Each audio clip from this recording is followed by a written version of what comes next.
des choses les plus importantes que tu peux faire dans ton quotidien pour vivre de manière plus durable et participer à la transition écologique, c'est végétaliser ton alimentation.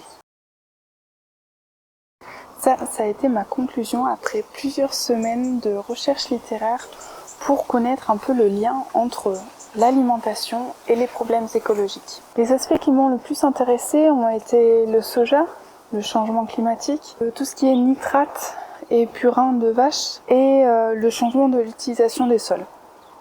Et en fait, peu importe quel élément de l'environnement je regardais, à chaque fois je m'apercevais que la production de produits animaliers, donc de produits laitiers et de viande, c'était voire la source la plus importante de dégradation de ces systèmes écologiques. Donc par exemple pour le soja, en fait, l'Europe est l'un des plus gros importateurs de soja d'Amérique du Sud, notamment du Brésil, où c'est la source majeure en fait de dégradation de la forêt tropicale ou encore des savanes qui sont riches d'une biodiversité qu'on ne peut imaginer en Europe. Et donc ce soja OGM fait en monoculture avec beaucoup de pesticides qui tuent les sols et qui détruisent en fait cette richesse que nous avons, c'est pour la production animale. Ensuite, par rapport au changement climatique qu'on entend tous, on se rend compte que, suivant les sources, c'est 15 à 51% des émissions en équivalent CO2 de l'activité humaine dont la source sont la production de produits laitiers et de viande. Autre fait étonnant dont on n'entend à peu près jamais parler, c'est à propos du cycle biogéochimique de l'azote.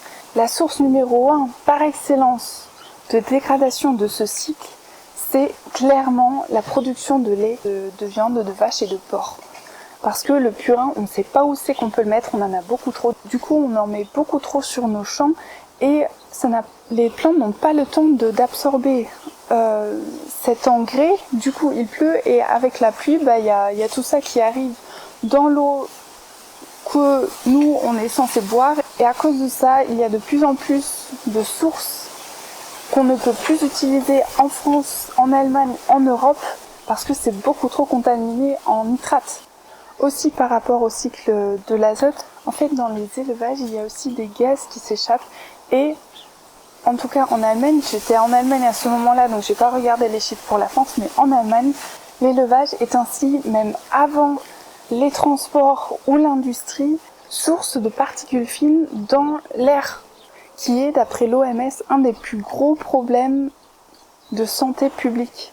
Quand on regarde de près, il y a 1001 raisons écologiques de végétaliser notre alimentation, de réduire drastiquement notre consommation en produits laitiers et en viande. Donc soit de devenir végétarien, voire vegan pour ceux qui le souhaitent, mais vraiment réduire la consommation de ces produits-là. Et si ça t'intéresse, tu peux me l'écrire dans les commentaires, de me dire en fait quels seraient les aspects qui t'intéressent le plus, puisque j'ai parlé du changement climatique, de l'érosion de la biodiversité, du changement de l'utilisation des sols et du cycle biogéochimique, qui sont en passant les 4 systèmes écologiques dont on a déjà dépassé la limite planétaire. Donc si tu veux en savoir plus sur la limite planétaire, sur les limites planétaires, je t'invite à regarder cette vidéo où je t'ai expliqué ce que c'est. Donc si ça t'intéresse d'en savoir plus, écris-le dans les commentaires, je serai ravie de répondre à tes questions par rapport à ça. Et on se retrouve demain pour la toute dernière étape qui m'a fait personnellement prendre la décision de devenir végane.